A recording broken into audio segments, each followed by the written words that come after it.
नमस्कार दोस्तों, मैं डॉक्टर ईशान आप सभी का स्वागत करता हूं आपके अपने YouTube channel being doctor official पे। उम्मीद करता हूं आप सभी लोग बढ़िया होंगे और आप सभी की प्रिपरेशन काफ़ी अच्छी चल रही होगी। दोस्तों, वेटनरी में एडमिशन के रिगार्डिंग एक और अपडेट हमारे पास यहाँ पर आया है। ये जो अपडेट है दोस्तों वो आया है उत्तर प्रदेश से। कंप्लीट इसके बारे में वीडियो में बात करेंगे कि उत्तर प्रदेश में एडमिशन किस तरह से होते हैं, एग्ज़ाम कौन सा कंडक्ट किया जाता है, कितनी सीट होती है, कितनी फ़ीस होती है, कौन कौन कैंडिडेट इसमें एलिजिबल हैं। कंप्लीट इसके बारे में अपन जानकारी लेंगे। तो इस वीडियो को अभी से लाइक कर दीजिए, ज़्यादा से शेयर कीजिए और चैनल को अब तक सब्सक्राइब नहीं किया हुआ तो जल्दी सब्सक्राइब कर लीजिए। वेटनरी में एडमिशन के रिगार्डिंग हर एक अपडेट, हर एक इन्फॉर्मेशन मैं लगातार आप सभी को देता आ रहा हूँ, आगे भी देता रहूँगा। काउंसलिंग तक के सभी अपडेट्स यहाँ पर आपको मिलेंगे इस चैनल पर। तो बिंग डॉक्टर ऑफिशियल चैनल को जरूर सब्सक्राइब कर लें। दोस्तों चलिए बढ़ते हैं बिना देर की वीडियो पर। सबसे पहले आपको बताना चाहूँगा ये जो उत्तर प्रदेश में जो एडमिशन होते हैं दोस्तों वो दो तरह से होते हैं, ठीक है। एक होता है दुवासू की तरफ से, जो मथुरा में यूनिवर्सिटी है वेटनरी एनिमल साइंस की, Pandit Deendayal Upadhyay veterinary animal science university DUVASU Mathura में जो स्थित है, वो अपना सेपरेट एंट्रेंस एग्जामिनेशन कराती है। दूसरा होता है कॉमन एग्रीकल्चर टेस्ट, जो कि यूपी कैटेट नाम से जाना जाता है। इसके थ्रू एडमिशन होते हैं। कुछ यूनिवर्सिटीज़ है, agriculture university, veterinary science universities, जो इस एग्जामिनेशन के थ्रू अपने एडमिशन लेती है, ठीक है। अभी जो अपडेट आया है वो दुवासू मथुरा की तरफ से आया है। आने वाले कुछ दिनों में यूपी कैटेट का भी अपडेट हमारे पास आ जाएगा। तो जो भी अपडेट्स आते रहेंगे उत्तर प्रदेश से रिलेटेड या फिर अदर स्टेट के भी जो भी अपडेट्स आएंगे वो मैं आपको इस चैनल के माध्यम से देता रहूँगा। तो फिलहाल दोस्तों दुवासू मथुरा की बात कर लेते हैं, क्या अपडेट आया है। तो इसकी जो ऑफिशियल वेबसाइट है यूनिवर्सिटी की वो मैं आपको यहाँ पर बताना चाहूँगा, UPVET.UNIV.edu.in। इस वेबसाइट को आप देख रहे हैं, इस वेबसाइट को आपको विजिट करना है। ये इसकी ऑफिशियल वेबसाइट है। यहाँ पर आप देखेंगे तो यहाँ पर एडमिशन नोटिस 25 का रिलीज़ कर दिया गया है। एडमिशन नोटिस के अलावा यहाँ पर प्रोस्पेक्टस भी रिलीज़ कर दिया गया है, ठीक है। आप देखेंगे दुवासू प्रोस्पेक्टस 25 का भी यहाँ पर रिलीज़ कर दिया गया है। एप्लीकेशन फॉर्म अगर आपको फिल करना है तो यहाँ पर इसका लिंक भी दिया गया है। अभी जो इसकी एप्लीकेशन फॉर्म वाली जो वेबसाइट है इस पर मैं आपको ले चलता हूँ। तो दोस्तों जो भी आपको एप्लीकेशन फॉर्म फिल करना होगा वो इस वेबसाइट पर आपको जाकर के फिल करना है, duasu.com। इस वेबसाइट को जो आप विजिट करते हैं तो इस तरह से पॉपअप आपको जो नज़र आता है। इस पर आपको हालांकि दूसरी वेबसाइट दिखेगी। तो ये दो वेबसाइट आपको ध्यान में रखनी है। एक तो UPVET.University.edu.in, इस वेबसाइट को आपको ध्यान रखना है। दूसरा जो आप एप्लीकेशन फॉर्म और बाकी जो भी काउंसलिंग तक के अपडेट्स आपको मिलेंगे वो यहाँ पर भी मिलेंगे आपको duasu.com पर, ठीक है। चलिए, तो इस तरह से इसमें भी नोटिफिकेशन आपको दिख रहे हैं, प्रोस्पेक्टस भी है, रजिस्ट्रेशन के रिगार्डिंग जो एडमिशन का नोटिस है वो भी यहाँ पर रिलीज़ कर दिया गया है। तो पहले अपन एडमिशन नोटिस की बात कर लेते हैं।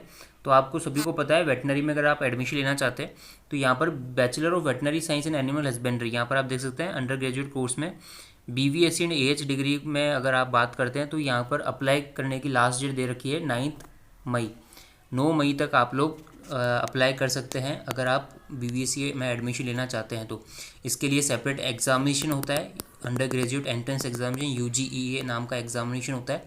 इसके बेसिस पर एडमिशन होता है। अब कौन कौन से कैंडिडेट इसमें एलिजिबल हैं, ठीक है, साथ ही कितनी नंबर ऑफ़ सीट्स है, इसके अलावा बात करेंगे फीस स्ट्रक्चर क्या है, मोड ऑफ एग्जामिनेशन क्या रहता है, पैटर्न क्या रहता है, कितने नंबर के क्वेश्चंस आते हैं, सभी पर आगे डिटेल में बात करने वाले हैं। तो अच्छे से इस वीडियो तक बने रहिए। चलिए प्रोस्पेक्टस की बात कर लेते हैं। तो सबसे पहले जो यहाँ पर एप्लीकेशन फॉर्म की जो फ़ीस है वो मैं आपको बताता हूँ, 1800 रुपये है, जो कि नॉन रिफंडेबल है। एप्लीकेशन फॉर्म की जो फ़ीस है वो सभी कैटेगरी के लिए 1800 रुपये यहाँ पर रखी गई है, ठीक है। बात करते हैं डेट्स की। तो यहाँ पर एप्लीकेशन फॉर्म 20 फरवरी से स्टार्ट हो चुके हैं।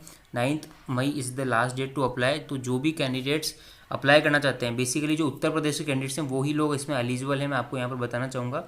अदर स्टेट के कैंडिडेट इसमें किस तरह से एडमिशन ले सकते हैं वो आगे मैं आपको बताने वाला हूँ। लेकिन अभी फ़िलहाल ये जो UGE एग्जामिनेशन है, अंडर ग्रेजुएट एंट्रेंस एग्जामिनेशन, जिसके बेसिस पर इसमें एडमिशन होगा, वो केवल उत्तर प्रदेश के डोमिसाइल कैंडिडेट्स ही दे सकते हैं, उनके लिए ही है, क्योंकि ये 85% स्टेट कोटा के लिए एडमिशन हो रहे हैं। चलिए, अभी मैंने आपको डेट्स बता दी। ओपनिंग डेट है यहाँ पर 20 फरवरी से एप्लीकेशन फॉर्म का प्रोसेस लाइव है। 1800 रुपये एप्लीकेशन फॉर्म की फ़ीस है। लास्ट डेट 9 मई रहेगी अप्लाई करने की। एग्जामिनेशन की जो डेट है वो आपको मैं बताना चाहूँगा। अंडर ग्रेजुएट कोर्सेज के लिए जो एग्जामिनेशन है UGE, जिसमें BVSc एंड AH के लिए भी यहाँ पर एग्ज़ाम हो रहा है, ठीक है, तो वो उसकी डेट यहाँ पर दे रखी है 15 जून 2025। संडे को ये एग्जामिनेशन होगा 15 जून को, ठीक है। आप देख सकते हैं नीट एग्जामिनेशन के बाद में ये एग्ज़ाम कंडक्ट किया जाता है, हर साल यही होता है। नीट के एग्जामिनेशन होने के 3 से 4 हफ्ते बाद ये एग्जामिनेशन कंडक्ट किया जाता है। इस बार 15 जून को ये एग्जामिनेशन कंडक्ट किया जाएगा। आगे डिटेल में बात करेंगे इस एग्जामिनेशन के बारे में। काउंसलिंग की जो डेट्स है वो अभी अनाउंस नहीं की गई है। बेसिकली जब आपका रिजल्ट आता है उसके बाद में सितंबर, अक्टूबर, नवंबर तक ये काउंसलिंग चलती है। थोड़ा लेट चलता है, डिले चलता है प्रोसेस। तो अभी इसकी फ़िलहाल जो है फाइनल डेट्स रिलीज़ नहीं की गई है, टू बी अनाउंस लेटर। ये बाद में रिलीज़ की जाएगी। जो भी अपडेट आएगा मैं आपको अपडेट कर दूंगा, ठीक है। अभी बात कर लेते हैं नंबर ऑफ़ सीट्स कितनी सीट्स के लिए यहाँ पर एडमिशन होगा। तो फॉर BBSC इन एच आपको मैं बताना चाहूँगा, टोटल यहाँ पर इस कॉलेज में 100 सीट्स है। 100 सीट्स का जो डिस्ट्रीब्यूशन है वो इस तरह से है। VCI कोटे की 15% सीट्स होती है, यानी टोटल 15 सीट VCI कोटे की होती है, जिसमें नीट के थ्रू एडमिशन होगा थ्रू VCI काउंसलिंग। इसके लिए दुआसू काउंसलिंग नहीं कराएगा, इसके लिए वेटनरी काउंसिल ऑफ इंडिया जो VCI होती है, जो कि नीट के बेसिस पे काउंसलिंग कराती है, वो काउंसलिंग कराएगी। और इसमें एडमिशन VCI के थ्रू होता है। 15% ऑल इंडिया कोटा सीट्स, ये ऑल इंडिया कोटा सीट्स होती है, जिसमें हर एक स्टेट का कैंडिडेट एलिजिबल होता है। उत्तर प्रदेश के साथ साथ अदर स्टेट कैंडिडेट भी इसके लिए एलिजिबल होते हैं, लेकिन आपको नीट के थ्रू VCI काउंसलिंग करानी होती है। इसका एडमिशन का प्रोसेस इस तरह से होता है। तो ये VCI सीट्स होती है 15। ओपन सीट्स की बात करें, अब देखो VCI सीट के अलावा जो 85% जो रिमेनिंग जो 85% सीट्स है, ये इस तरह से डिस्ट्रीब्यूटेड है, जो कि स्टेट कोटा में आती है। SQ यानी स्टेट कोटा, जो कि 85% होता है। तो 85% का जो डिस्ट्रीब्यूशन है वो आप यहाँ पर देख सकते हैं। ओपन सीट्स यानी कि जो गवर्नमेंट स्पॉन्सर्ड सीट्स होती है वो 45 है। इसमें भी कैटेगरी वाइज रिजर्वेशन होगा आगे, ठीक है। पेमेंट सीट्स की बात करें, कुछ सीटें यानी 22 सीट्स जो है यहाँ पर पेमेंट सीट्स हैं, यानी कि फ़ीस रेगुलर सीट या गवर्नमेंट सीट से थोड़ी सी ज़्यादा रहती है। अगर बात करूँ फ़ीस की, तो यहाँ पर 3 लाख रुपए आपके एडिशनल लगने वाले हैं नॉर्मल फ़ीस से। अगर आप पेमेंट सीट पर एडमिशन लेते हैं इन 22 सीट्स पर, तो आपको 3 लाख रुपीज़ आपको एडिशनल देने होंगे हर साल पेमेंट सीट पर। बात करते हैं NRI सीट, यहाँ पर कुछ सीटें NRI भी है। 5% सीट यानी 5 सीट जो है टोटल 100 में से NRI सीट्स है, जिसमें अदर स्टेट के कैंडिडेट भी एलिजिबल हैं। उत्तर प्रदेश के डोमिसाइल होना जरूरी नहीं है, ठीक है। तो NRI के थ्रू आप एडमिशन ले सकते हैं, नीट के थ्रू आप एडमिशन ले सकते हैं थ्रू VCI काउंसलिंग, अगर आप अदर स्टेट से बिलोंग करते हैं तो। अदरवाइज़ जितने भी सीट्स हैं बाकी रिमेनिंग, वो उत्तर प्रदेश के डोमिसाइल कैंडिडेट्स के लिए है। वो यहाँ पर आपको मैंने बता दी कितनी कितनी है। अगर विमेन कैटेगरी बात करें तो विमेन के लिए अलग से रिजर्वेशन है यहाँ पर 10 सीट्स का। एंड यूनिवर्सिटी वार्ड कैटेगरी में 3 सीट्स रिजर्व की गई है। जो भी वहाँ के एम्प्लॉयज़ हैं यूनिवर्सिटी के, उनके एम्प्लॉयज़ के स्टूडेंट्स के लिए, कैंडिडेट्स के लिए ये सीट्स वैकेंट है। ये सीट जो है रिजर्व रहती है, ठीक है। तो ये मैंने सीट का डिस्ट्रीब्यूशन बताया। अगर कोई कन्फ्यूजन है तो आप मुझे कमेंट सेक्शन में पूछ सकते हैं। दोस्तों बात करेंगे एलिजिबिलिटी क्राइटेरिया की, तो यहाँ पर मैंने आपको पहले ही बता दिया कि यहाँ पर उत्तर प्रदेश का डोमिसाइल कैंडिडेट होना जरूरी है इस एग्जामिनेशन के लिए। अगर आप उत्तर प्रदेश के अदर स्टेट से कैंडिडेट से बिलोंग करते हैं तो कैसे एडमिशन लेंगे, तो मैंने आपको बता दिया। NRI का ऑप्शन है आपके पास। अगर आप NRI हैं यानी कि नॉन रेजिडेंस ऑफ इंडिया या अब्रोड से आप बिलोंग करते हैं, OCI कैंडिडेट है, तो NRI कोटा के थ्रू आप एडमिशन ले सकते हैं। 5% सीट रिजर्व रहती है। बात करेंगे जो उत्तर प्रदेश के कैंडिडेट्स हैं उनके लिए क्या एलिजिबिलिटी क्राइटेरिया है। तो उत्तर प्रदेश के कैंडिडेट्स के लिए मैं बताना चाहूँगा, PCB में आपने और इंग्लिश में, ठीक है, फिजिक्स, केमिस्ट्री, बायोलॉजी या फिर बायोटेक्नोलॉजी एंड इंग्लिश में, इन चारों सब्जेक्ट में 10+2 पास की हुई होनी चाहिए, यानी क्लास 12 आपने पास की हुई होनी चाहिए।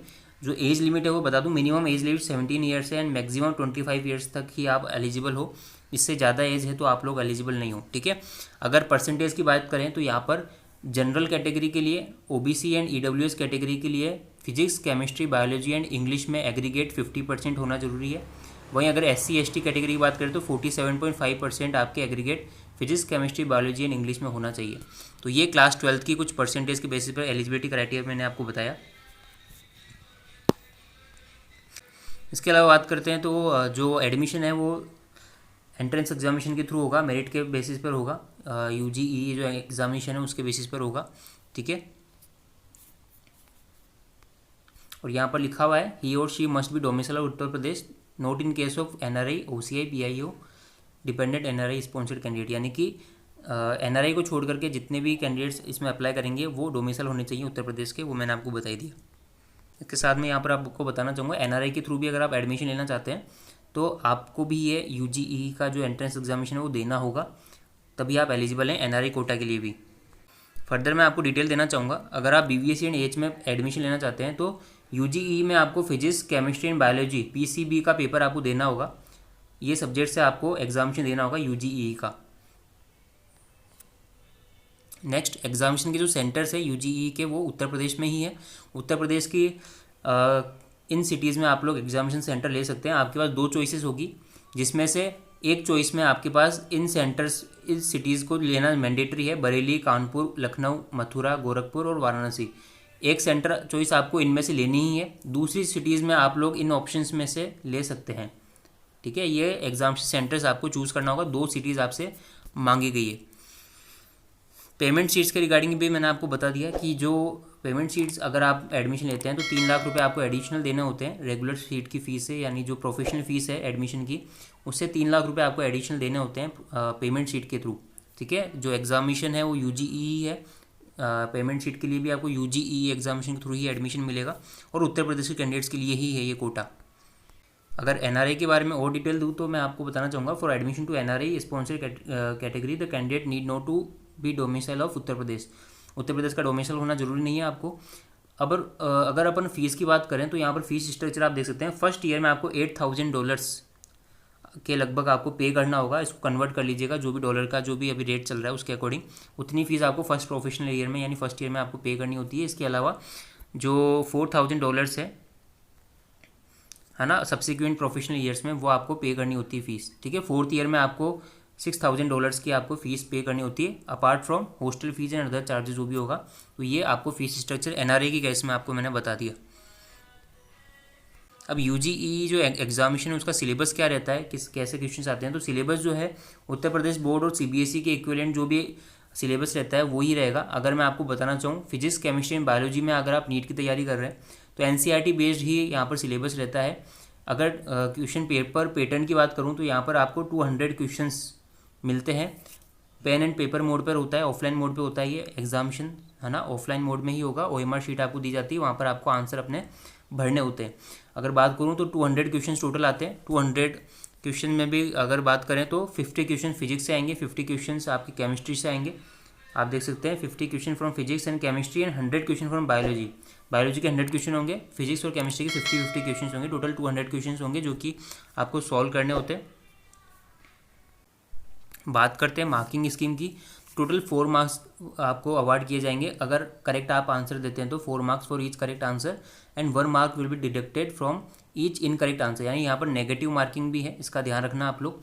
4 मार्क्स आपको करेक्ट आंसर के मिलते हैं, 1 मार्क आपका डिडक्ट कर दिया जाएगा अगर आप गलत करते हैं तो। As per the NEET examination, जैसा कि आपको पता है नीट में भी यही चीज़ होती है, नेगेटिव मार्किंग भी होती है, इस चीज़ का आपको ध्यान रखना है।